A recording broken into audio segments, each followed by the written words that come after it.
Okay, so if people start to flow in, we'll start on time. It's our 132nd Thought Leadership webinar today. And the interesting thing about these webinars is that in 45 minutes, and we're quite strict on time, we seek to critique what's going on. We seek to offer insights and thoughts on how we might go forward, pose ideas, make suggestions. And so the idea is not to try and solve the world's problems, but to increase thinking about them.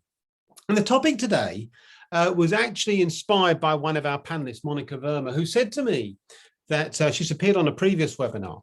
She said this was a really important topic, and we agreed. It has emerged from previous webinars when we've looked at the infrastructure from a physical security perspective. The idea today is to get the CISO perspective, the experts in the cyber side, because we've heard some quite dire stories about how serious this could be, and the enormous consequences, knock-on consequences, not just for the immediate instance, but for faith in systems afterwards.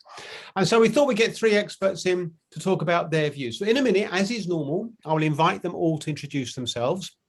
And once our three panelists have done that, I will then invite them to make their opening statements, 3 minutes, when they get to say whatever they want to about the subject matter. And once they've finished, I will invite you, the audience, to ask questions. In fact, get your questions in early, and I will endeavour to incorporate them in the ensuing discussion. I mean, this is a biggie. This is serious, serious stuff here. So let's begin to examine what the security implications are. So without further ado, let's go and meet our panelists. And let's first of all meet the person who thought this up, Monica. Monica, please introduce yourself. Hi, everyone. This is Monica. I'm CISO at the Norwegian Directorate of Health, and I'm doing a lot of nonprofit initiatives, monicatalkscyber.com. I'm the host of the podcast show We Talk Cyber. You find my YouTube channel, Monica Talk Cyber. Just look me up. Everything is there for free for everybody, for my community. Thank you very much indeed, Monica. And Hannah Miller, who works with me on this, is a big fan. So let's go from Monica over to Sarah. Sarah, please introduce yourself. Hi everyone, Sarah Armstrong-Smith. I'm Chief Security Advisor at Microsoft. I actually work with a lot of customers across multiple different sectors across Europe. From two perspectives, it's either looking at how their challenges with regards to moving to the cloud and digital transformation, or it's really what we're talking about today, which is what is keeping them up at night with regards to cyber attacks and those type of threats. Sarah, thank you very much indeed. You're very, very welcome. Pleasure to have you with us. And let's finally meet Greg, our finest panelist. Greg, can you please introduce yourself? Hi, I'm Greg Vanagast. I'm the CISO of Scout B GmbH. I'm also the author of a book called Rethinking InfoSec. I'm basically a big fan of just taking a step back and getting rid of the security dogma and applying common sense and trying to make security fit and work at the same time. Oh, that's a very good intro to being a panelist, I have to say, Greg. Thank you very much indeed. Well, look, welcome everybody. I know many of you write to me and say, how do we manage to get such good panelists? And I think you'll agree we've got three well-qualified people to discuss this today. So without further ado, let's go to Monica and ask Monica your opening statement, please, Monica. Absolutely. I mean, as you said, that we discussed about this topic, and it's a very critical topic, the way it has been changing. One of the most important things that we've seen in the last decade is how the convergence between the IT, the OT, the IoT, the IIoT, cloud, ML, AI, all the emerging tech is happening, and how it has increased exponentially, especially since pandemic, right? We have seen massive digitalization because of the pandemic. So what has done to it? This has obviously increased the attack surface. It has basically now made things that were obscure much more readily available, also for the attackers, not just for people, not just for individuals in the society, but for the attackers as well. That's one thing. According to an IBM study, pre-COVID and post-COVID, finance sector was and still is one of the most critical sectors. But three sectors have really increased exponentially in terms of cyber attacks against them. This is pre-COVID versus post-COVID. So this is energy, this is healthcare, and this is manufacturing. And rightly so, because one of the key things that I've seen in the last couple of years now, especially in the pandemic, and is the massive skyrocketing of ransomware, attacks on supply chain, and increased cybercrime. So financial motivation is still the number one financial gain is still the number one motivation behind cyber crime and cyber attacks, right? And we are also seeing exponentially increase in the nation state attack against critical infrastructure. So why am I telling you all this? The reason I'm telling you all this is because today I want to talk about two main things from a critical infrastructure perspective. One, we hear a lot about this cyber war against critical infrastructure, right? And that this is happening and there is this undeclared or this declared cyber war. And my stance on this is, and there's a lot of people that argue that how can we win? And I really want to air quotes the win. How do we win in the cyber war? And the most critical thing is cybersecurity is not a zero-sum game. And I really want to emphasize on that because a lot of people in the industry have this thinking that until and unless the criminals are losing, we are not winning. And I want to argue it's not that at all. And I can talk more about it later. And the other thing that I want to really, really emphasize is one of the best defenses to protect critical infrastructure is operational resilience. We don't have 100% prevention. We will never beat the cyber criminals 100%. We will never get cyber crime to zero. We will never stop cyber war indefinitely, despite peace treaties and cyber peace treaties and all these. So how do we actually win, again, air quotes, the cyber war? And that's what really we have to talk about and understand. So a shift of the mindset that cybersecurity is not a zero-sum game and that we need operational resilience. We need to think about adaptive security is really, really the key. This is my key starting point on today's topic. Monica, brilliant. Thank you very much indeed. Well, plenty for us to come back to. Can I just invite the audience that if you'd like to get a question, do get it questioned in early. Please use the question and answer button at the bottom of your screen.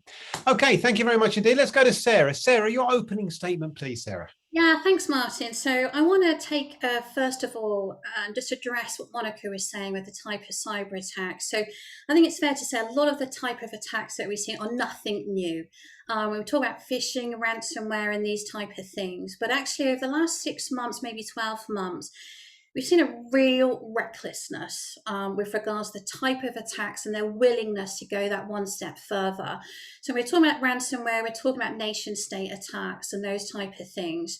And I think even for us in a global pandemic, we said, surely you will not attack first responders, you won't attack hospitals, but they did. And with this attacked supply chains and all of these type of things.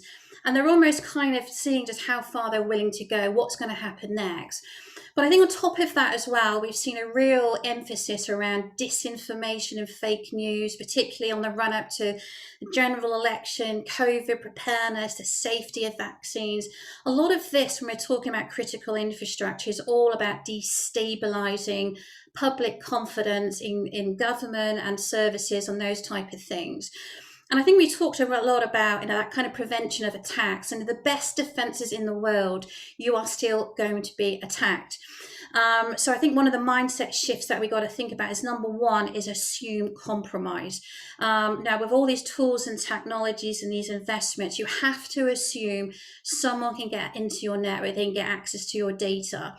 And when we're talking about critical infrastructure, we no longer, if you're a CIO, a CISO, any part of the business, we can no longer just focus on cyber security from an IT perspective.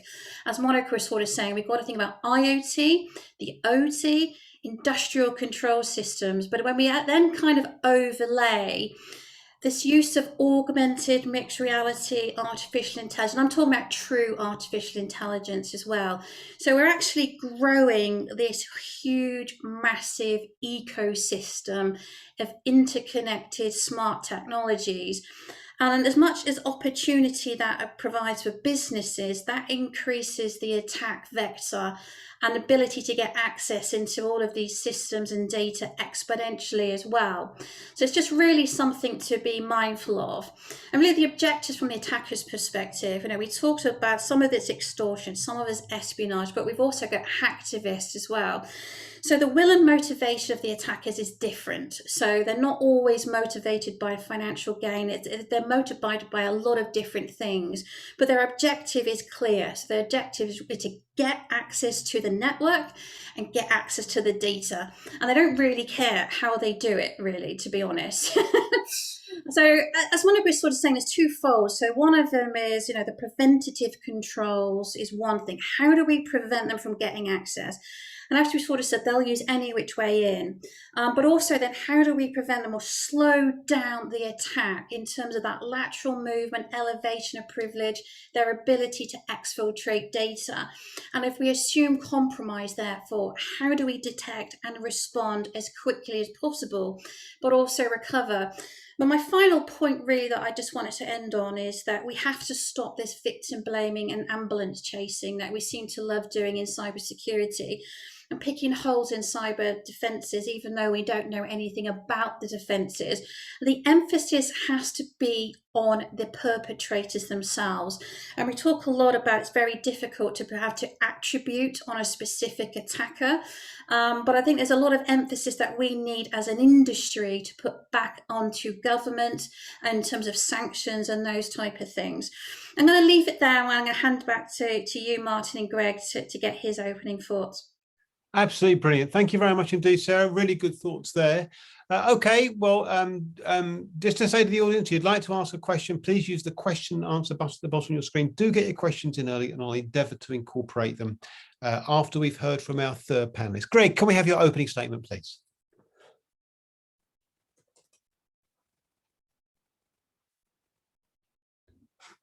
Greg, you're on mute.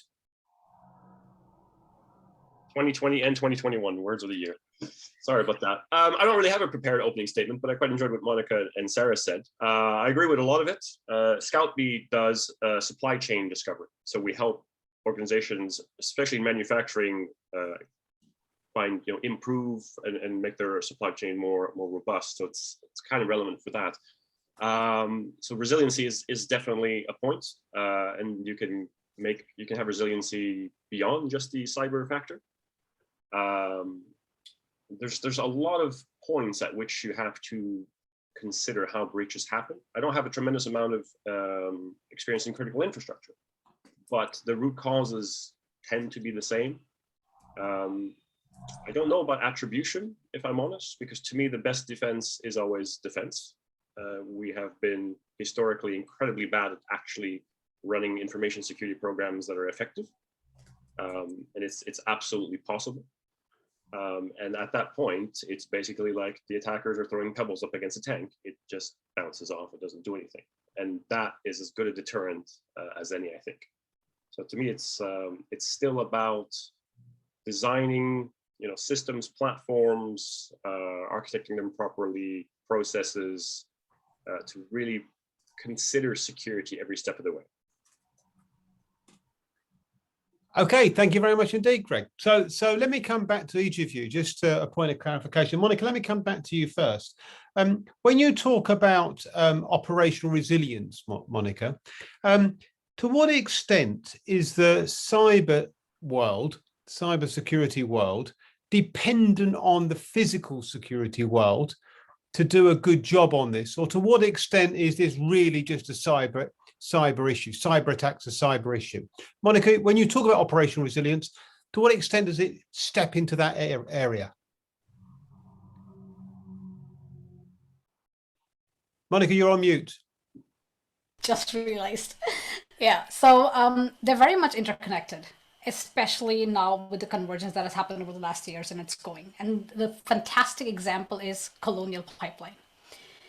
The reason being, which is actually fantastic to me, because if you know about that data breach, or that not data breach, but the ransomware attack that happened with the Colonial Pipeline, the IT and the business side was attacked and compromised, not the operation, right? That was a fantastic part.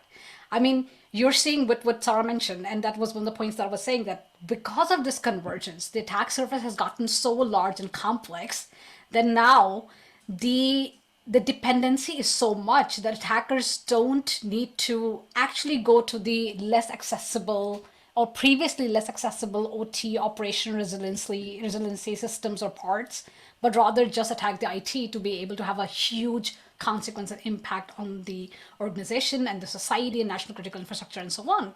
So with much less effort, you're able to do much more damage. And controversially, when you are able to protect the cyber part, because everything is going digital, right? So you're able to protect the cyber part, you're able to build cyber resilience, then you're actually also building kind of operational resilience, because they're kind of connected. It's not hanging anymore like, okay, this is physical security, so now if I just take care of that, then I have operational resilience.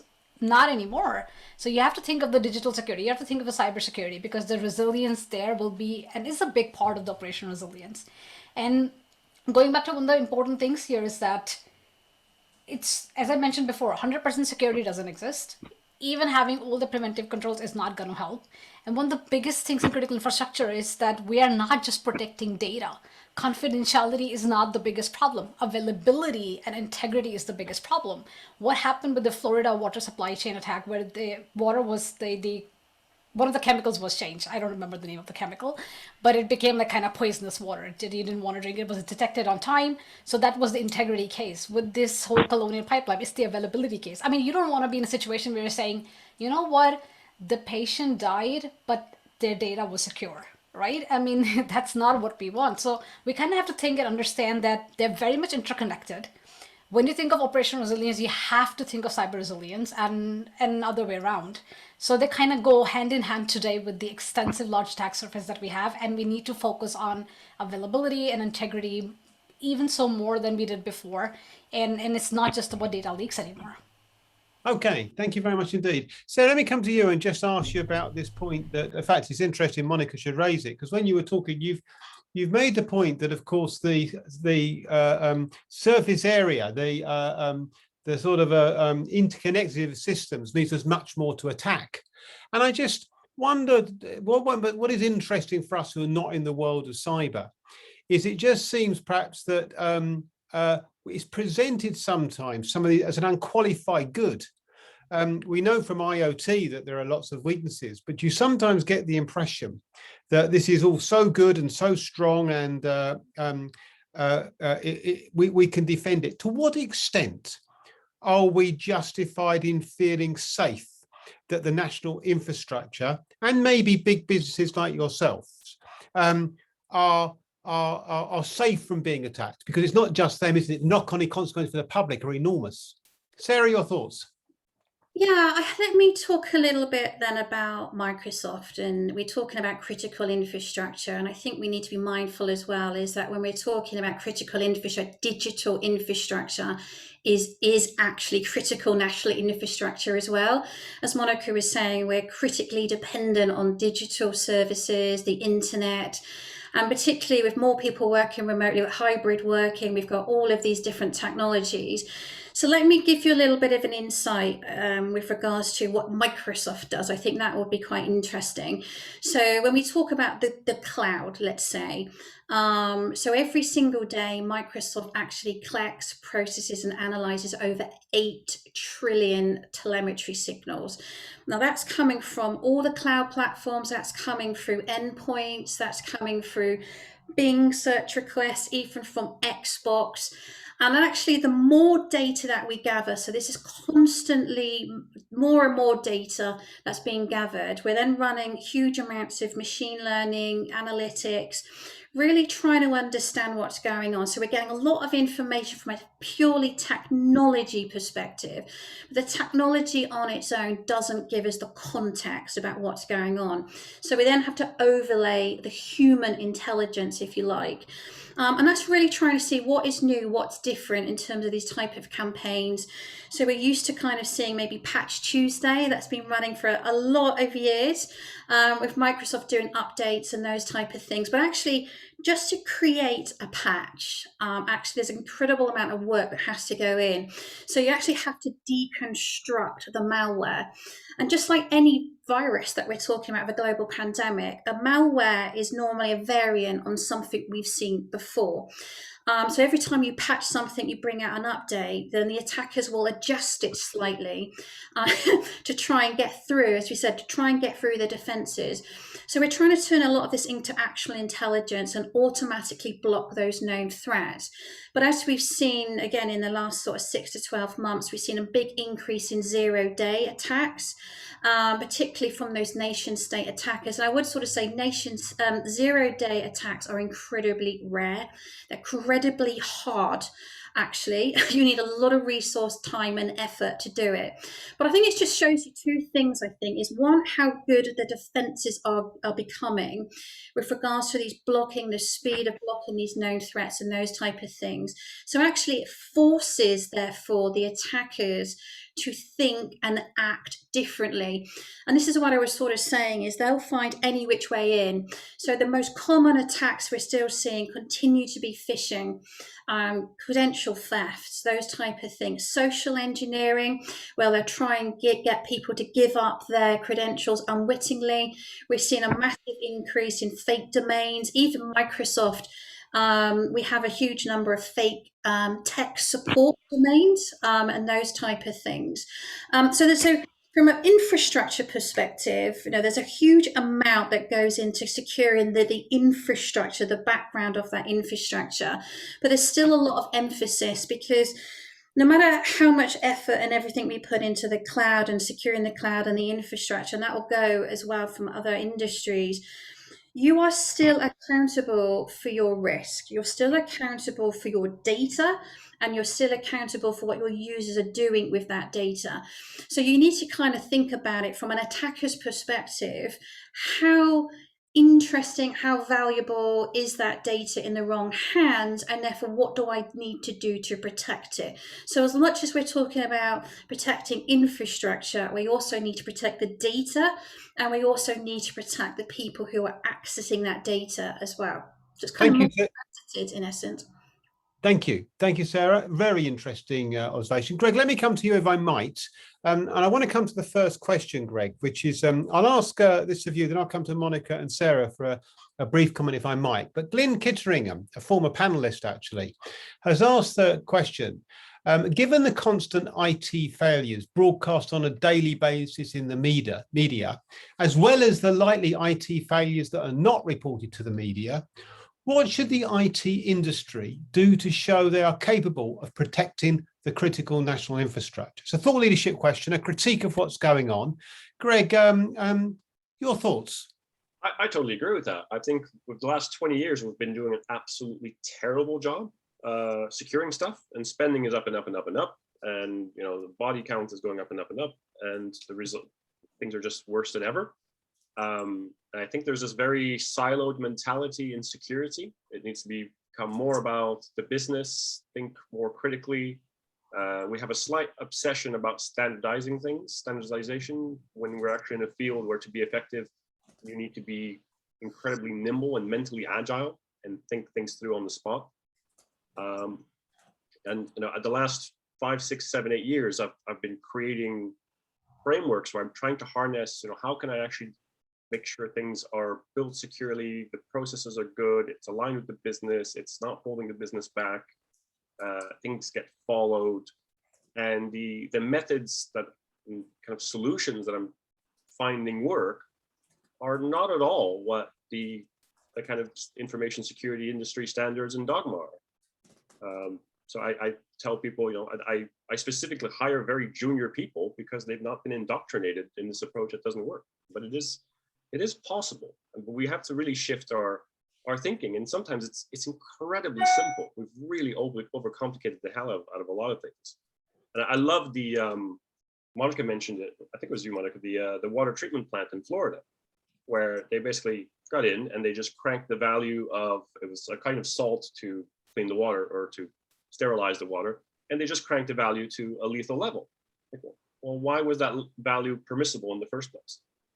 If it was so far outside the normal range that it would kill people, why was the system even allowed to go that high up? Why don't you put a physical valve in that restricts the flow? No more problem. Your entire infrastructure can be compromised, but they cannot do that because there's a physical valve somewhere, little piece of metal, this simple, that prevents any damage from happening.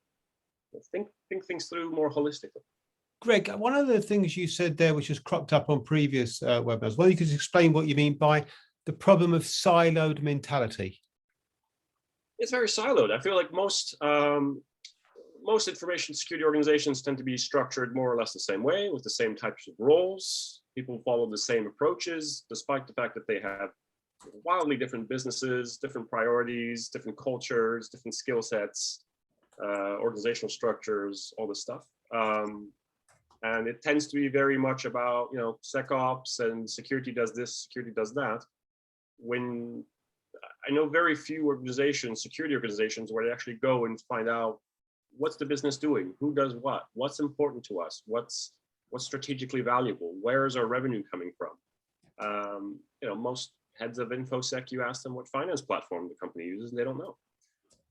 So if you're that out of tune with your business, how are you protecting it? How are you prioritizing? How are you identifying the right root causes to various behaviors and issues? Greg, thank you very much indeed. Well, let me go to Monica and Sarah on this. Well, Monica, you just heard Greg speak there. Really put the whole IT sector in perspective for us. Do you agree? Kind of, I do. And I feel that the question is very interesting, but I want to maybe tackle this one from a different perspective. I'm going to say something here, which might be controversial. I think the biggest problem in that is that we're speaking too many languages that we just don't understand. We're not communicating uniformly with each other, and we're not trying to listen and understand what people are saying. And that's maybe also to complement on the silo mentality, to add to what Greg said. And the thing is this, that information security is not a tiny part of IT. IT is 1/3 of information security, because there is processes and there is people. And we are not thinking about those things when the question comes, okay, what do we do in IT? What do we do in security? It doesn't matter. Ultimately, information security is all about technology, people, and processes. And ultimately, this is all going to business. It's going to, not even just for the business, I mean, the health sector, all the non-profit critical infrastructure, they're not really running a business in that sense. But there is this mission, right? And you really need to understand that. So how can we show that we're doing something is to be able to translate these things in a way people really understand, right? That's really, really the key. When you're talking to the board, when you're talking to the business, when you're talking, I mean, there are a lot of things that we are doing. Absolutely. We are doing a lot of things. But I think the problem comes when we're not communicating them in a language that's understood. When we're talking to the board, and I talk about this quite often, that if you look at the scenario from risks perspective, risks are these things that we think about proactively that might happen sometime in the future. These are the risks that we want to already manage early on. This is the proactive. These risks at some point, some of them can become incidents, and then some of these incidents could become crisis, right? And there's this whole connection between that. And I think there's also the silo mentality, and when we're like, okay, no, we're just gonna do risk management and that's it. Oh no, we're just gonna focus on crisis management and that's it. And I feel like we kind of need to look at all of them in an interconnected perspective, how they're connected, how they lead to each other, and build on them. When I'm talking about building enterprise risk management, I usually talk about, think about threat modeling, think about risk, think about what incidents could become, how this could be a crisis, and how you would manage them. So I think a holistic approach, which Greg was saying, but also communication, very critical. Thank you very much. Well, Sarah, please come in. It's sounding dire. This whole world, you haven't got it under control, Sarah. I think one of the things I just want to pick up from what Greg was saying, and it was actually one of the questions that was asked by the audience about, these IT failures and those type of things. And I think I kind of look at it from, we're in this age of agile, which is fail fast, fail often, and we're in a highly competitive environment where people are trying to get their products to market as quickly as possible. And again, when we think about just over the last 12 months or so, that lots of companies have really been thinking about their business models, different products and services and those type of things. But I think the issue there is that we therefore willingly put things into production, into the market, knowing that there are potentially gaps. And they'll say, I'll circle back round after the fact and I'll fix it, or I'll do an update and all of those things.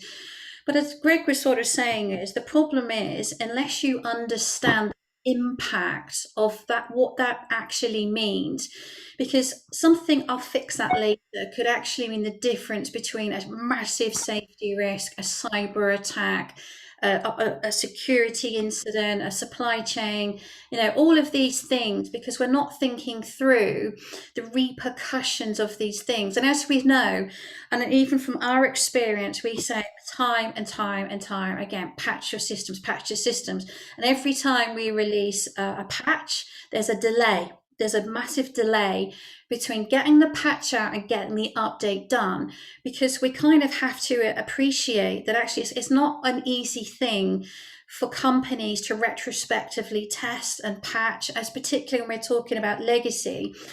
But in that gap, in that timeline between getting an update out, actually applying the update, is a massive vulnerability. And that vulnerability can be exploited. And that can either mean something going wrong, or it means that someone's been able to get access, and therefore we've got this continuous repercussions that are happening. So we have to get better. We talk a lot about security by default, security by design, but it's fundamentally important that it's built into everything. And to Monica's point, we then have to actually put it into a language that people understand. So when people are marketing new products, developers, business, whoever we're talking to, we've got to make sure that they understand the environment that we're working in, the type of threats, how this could be exploited, the kind of the so what. And therefore, what can we do proactively, like we said, to either prevent this thing from happening, or if we let something out there, that we are then accountable for what happens next in terms of fixing the problem or the crisis management, that a scenario that's going to influence whatever happens that comes with it. So we've kind of got to bridge the gap between both, I think. Okay, interesting. Greg, let me come back to you on this. I mean, you raised this in the first place. Greg, I wonder what you think are the strategic big steps that we need to take in order to solve some of those endemic issues that you've identified. What can we do? Well, one of the very first, it's interesting because you hear people identify the problem all the time. Like, I don't have traction, I don't have budget, I don't have this, I don't have that. It's like, well, so go get it. You've identified the problem, go get it. So, oh, but I report to the CIO and I can't. It's like, well, go, walk up to your CEO, offer him a cup of coffee or whatever. Just engage. And one of the very first things I build in a program, and I built this or taught this from project management. In project management, you always have an a project charter, which defines the scope, the support, the budget, everything you need. And that's the very first document I create. It's like, here's an outline of what my security program will look like.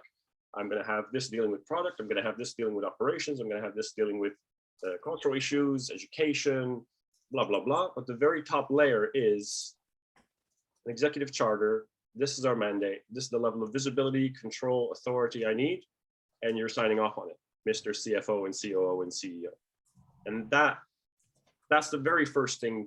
If you are not getting your program signed off at that level, as far as I'm concerned, you've already failed.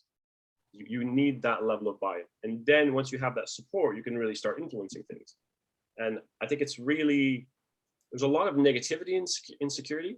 And I think it's really important to have a very altruistic approach. Like I consider it like the business is my business. I want it to do well. I don't want to slow things down. I want every synergy. I want every cost saving. I just happen to be doing security today. And that altruism, you can deliver tremendous, you can deliver tremendous savings to the business and value is what I'm going to say.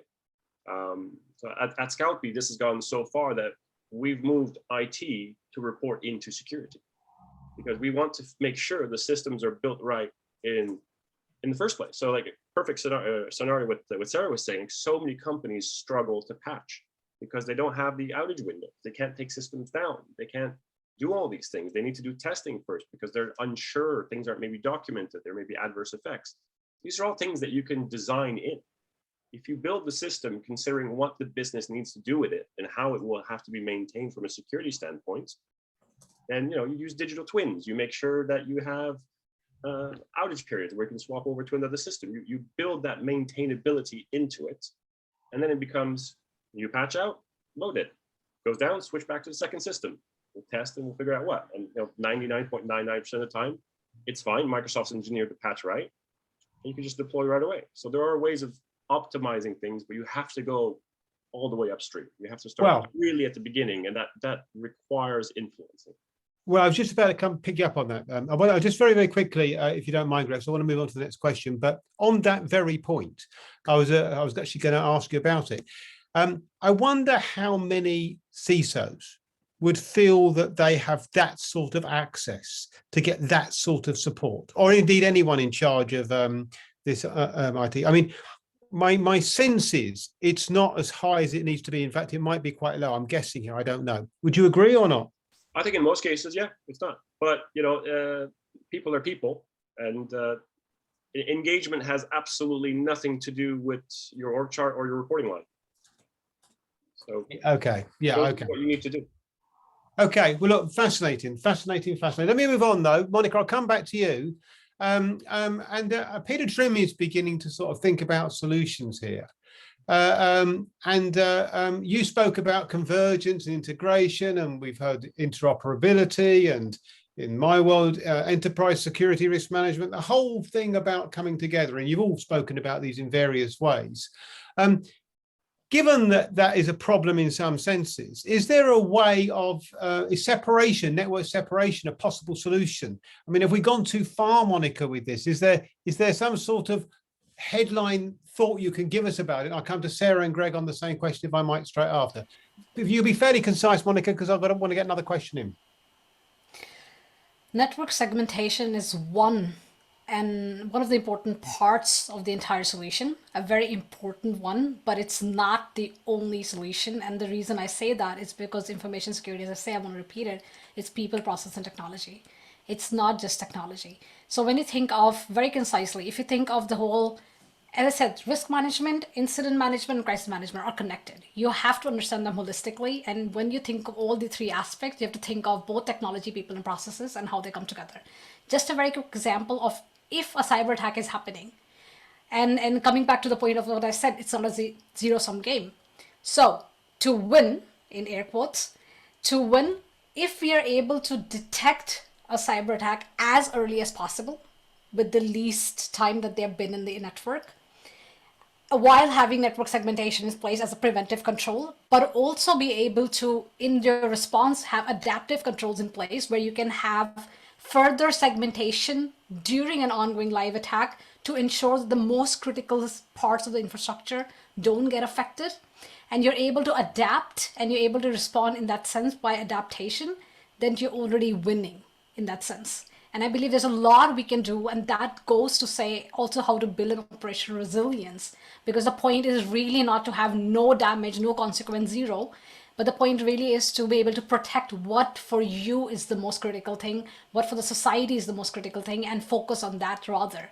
So while you're thinking of preventive, also make sure that you're able to detect, respond, and adapt in time. Interesting. Sarah, your thoughts on the same question, please. Yeah, I wholeheartedly agree on the infrastructure and network segmentation, but I think really what's important is the embracing the principles of least privilege. So segmentation is completely pointless if you've still got the only single global admin who accesses everything. Because if we assume compromise, and if we assume they can get in, they can do whatever they want anyway. So as much as we're talking about that level of segmentation, that segmentation also has to apply from a segregation of duty perspective into the admins. So really what we want to do, if we assume compromise, we assume that someone's been able to elevate that privilege, they've been able to get access into that administrator, they're boxed in to a certain degree because they're stuck in terms of what they can do. So they can only get access to a certain part of the network, they can only get access to certain resources. And really what we're trying to do is slow them down as much as possible, disrupt the return of investment. We may not stop them 100%, but the more harder and difficult we can make it for them to be able to do what they're trying to do, all the better. And just to add to what Monica was saying in terms of that detection and response, and to pick up from where Greg left off from before with regards to the legacy and the challenges that multiple companies have with regards to their older legacy estate. So as much as we're kind of investing in these defenses and those type of things, we've also got to systematically reduce that tech debt as well. And if we can't reduce the tech debt, we have to then do more segmentation, I'm afraid, particularly anything which is externally facing to the network. And I know it's a challenge, particularly when we're talking about big manufacturing sites. As Greg was saying, you can't just take a production line down to do these upgrades and those type of things. So we have to think about that in our business processes and make sure that we understand the risk and we're systematically addressing those risks at the same time. Thank you very much indeed. Greg, I'm just wondering what you're going to say on this. I'm interested. Totally agree. I mean, it's part of the solution. And just like Sarah said, you know, network segmentation, obviously you want to limit privileges. You also want to limit capability. You know, if an account or a system, even a physical system, cannot do something, then it like physically cannot do something, then it cannot be made to do that thing. So yeah, you can take that type of thinking all the way down. An interesting thought about legacy. Lots of people in IT complain about legacy all day and night. Rarely do anything about establishing standards of what's actually needed. And then 10 years later, that legacy system finally goes away and is replaced with a brand new one that's got the same issues. So quite often, it's important, like you have to take a long-term strategic view of this is what's wrong with the system. This is how it should be built. Let's create that standard now, file it. So 3, 5, 10 years from now, when it finally does get replaced, it's built properly. Very often that doesn't happen. And that's why you've got relatively new platforms that still have 30-year-old legacy issues. I mean, what, just out of interest, very quickly, we're running out of time. Why are they replaced with systems that have got similar issues? What's the rationale behind that? It sounds incredible.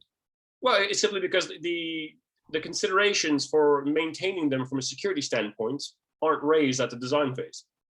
And security people moan about the system in place, but they don't take the initiative to get involved in the system design or even creating those standards before the moment of redesign even comes. And we have a standard for how we build things here. You have to implement whatever new thing you build, even if it's 3 years from now, build it to these standards. It has to have these capabilities so we can maintain it. And we don't take that initiative. We get kind of tunnel vision, and we try to do all the workout arounds and segregation and all the other kind of little, you know, to help keep that piece of legacy secure, but we forget to think about the future and that eventually this is going in the trash and something new will come along, but we've not specified what that should look like. Okay. When we get it, it's not what we wanted. Okay, listen, final question for each of you. It's a big question and you've got 20 seconds each to answer it. But the question is this is about the protection of the national infrastructure. Headline issue, Monica first, then Sarah, what do you see as the headline issues, the headline thoughts about what we as members of the security world should be focused on in terms of protecting the national infrastructure? What are the headline thoughts, headline strategic issues? Monica first, Sarah, Greg. 20 seconds, Monica, off you go. The biggest thing is that the consequences are absolutely humongous today. We have to really think of what the consequences are. Not going to be any more about a website or commerce. It's about really people. It's about safety. It's about national security. So the consequences are so huge. And to get these consequences happen, you just have to find a tiny place in this huge, humongous attack surface that is so complex, that is so interconnected. So you really need to understand the monstrosity of this, not to use FUD here. It's not about saying the world is on fire, but you really need to understand this and have this mindset. And again, going back to, it's not a zero-sum game. So that's really my key. Thank you, Monica. Sarah? I just made 2 points really quickly. So sharing and collaboration across sectors is absolutely fundamental. The quicker we can get information in and come out with regards to those indicators of compromise, what can companies do to keep them safe and all of those type of things. And sometimes our hands are tied, and our hands are being tied by government with regards to talking to cross agencies, different tech companies, even customers. So the emphasis has to go back to government as well in terms of putting more emphasis on the perpetrators with sanctions and those type of things, but also let us be unshackled with regards to that sharing of information and data, because it's absolutely critical. Thank you, Sarah. And finally, Greg, final comment to you, Greg. I'll add that I think culturally, few factors: altruism, care, and curiosity. Like Monica said, it's critical infrastructure for a reason. It's important. We cannot just adopt a tick box approach like we do with so many things. We really have to think through every step of every part of the organization and the operational technology at work, make sure and kind of threat model it in our minds. And that can be culturally quite challenging, because quite often in OT, it's a very operational environment. People are used to checklists. People are used to, very kind of routine, regular thinking. There's very little of that kind of out of the box wild curiosity, which I think is needed to assess and come up with the right protective measures. Greg, thank you very much indeed. Sarah, thank you. Monica, thank you. Fascinating conversation. Could have gone on. Always the sign of a really good. Thank you very much indeed. Thank you for the questions. And thank you to those who sent questions in advance as well. Really appreciate it. Okay, just a quick reminder that I'm talking about cyber. The Cyber Outstanding Security Performance Awards entries are still open. A worldwide initiative to identify those who are outstanding at what they do. These are the categories. Closing date 9th of August. These are all the worldwide associations that are in support.